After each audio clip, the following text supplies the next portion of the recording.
I promised a video that I would make one on hell. And to be honest, I need to, because, and this is going to be an indictment of you, but you're not going to do the work. You're going to continue with these things, and you're not going to dig into it.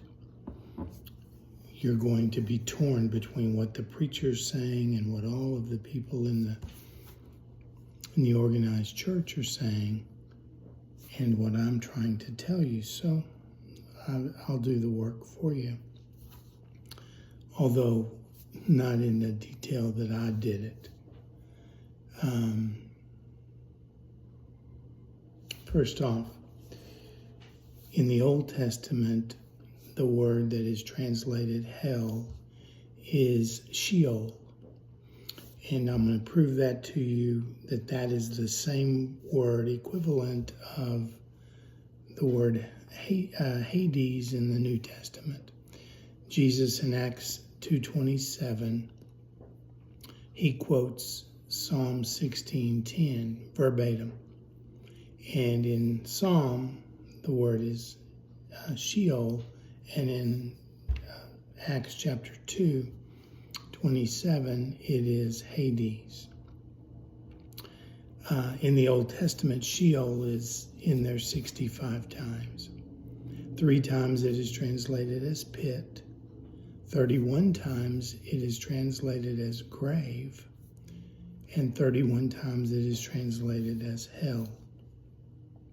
Now, that wouldn't be a big deal except for your misguided understanding of hell. And you got it from the organized church, but if you knew what hell really meant, hell means unseen.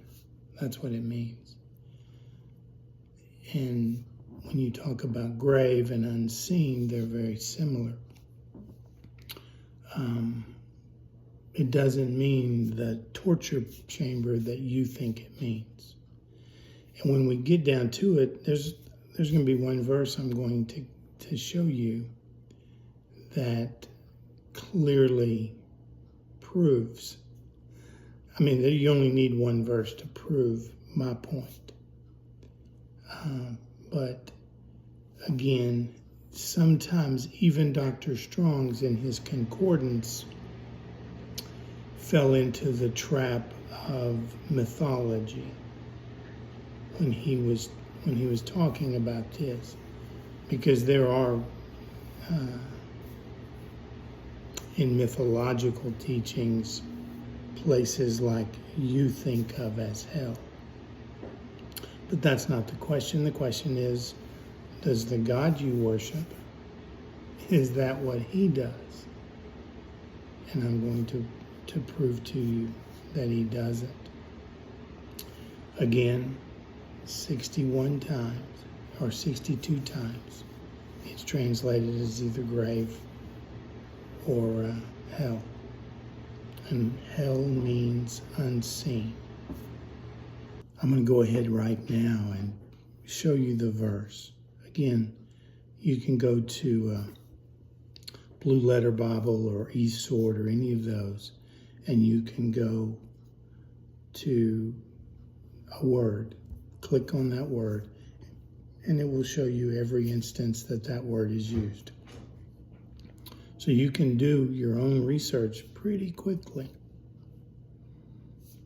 Now, Jeremiah 19, verse 5. And let me set this up for you. Jeremiah is written to the house of Judah. The house of Judah, they are sacrificing their children to the pagan god Moloch or Baal in the fire.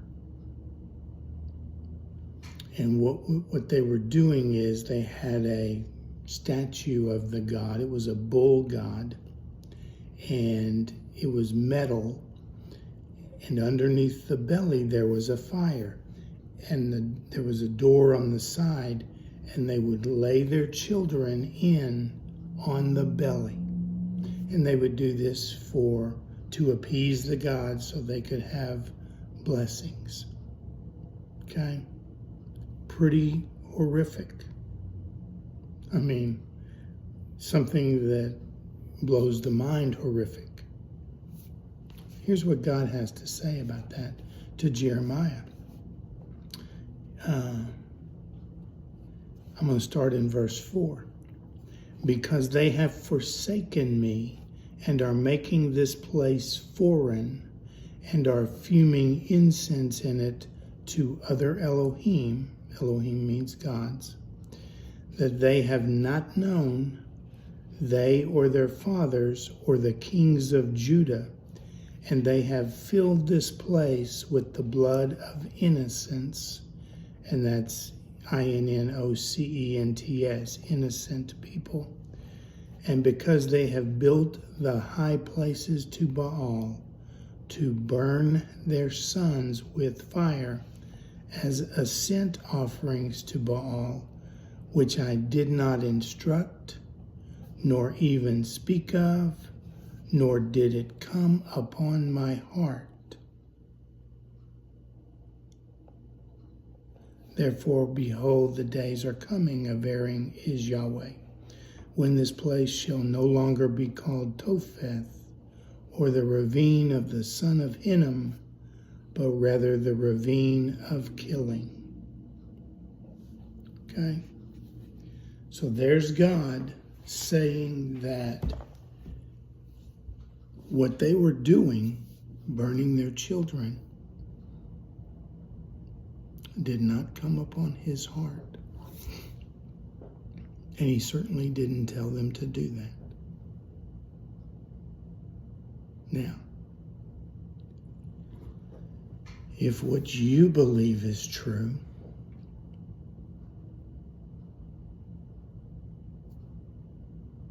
he's a liar. Because clearly, God, who knows the end from the beginning, who tells the end from the beginning, it came upon his mind and heart, right? Because according to you, according to the theology of Christianity, he's got that pit already ready.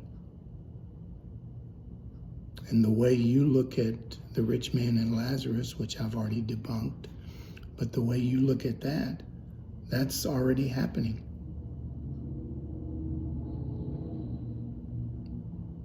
It's not true.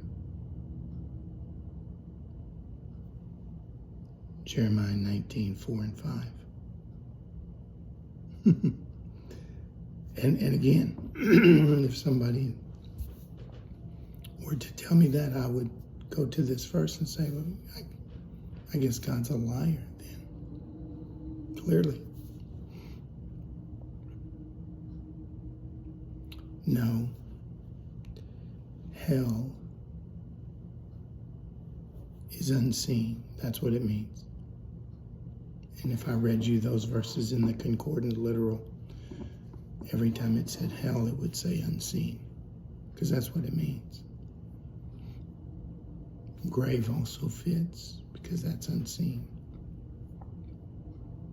Now, there are two other words in the New Testament that are translated hell. One is Tartarus, and that is the place where the angelic realm who left their first estate and mingled with human beings.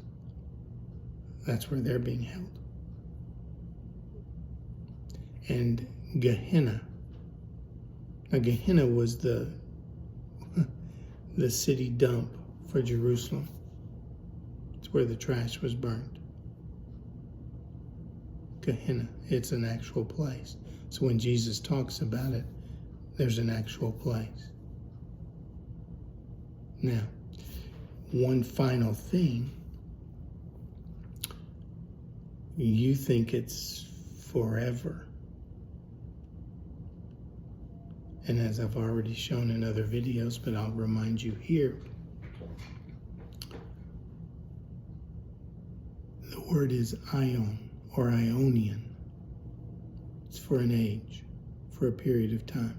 So even if you think that there's a torture pit that God has created, even if there was, which there isn't, but it would be for a period of time.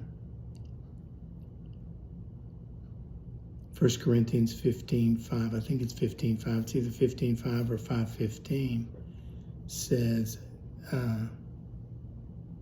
it's 15:55, I wrote the note down. It says, O death, where is thy sting? O grave, where is thy victory? That every other place they translate that hell. Can't translate it hell right there though, can they? Because that defeats the concept that they're trying to create of hell. Oh hell, where is thy victory?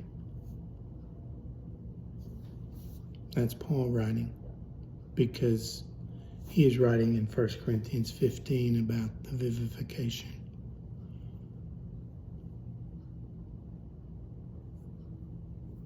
So, and lastly, I would say this to you. Does your concept of hell, what you think hell is, what does it say about the nature of your God? The character of your God?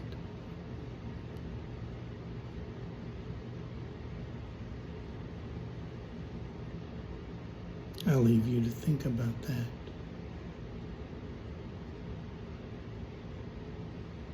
I love you all.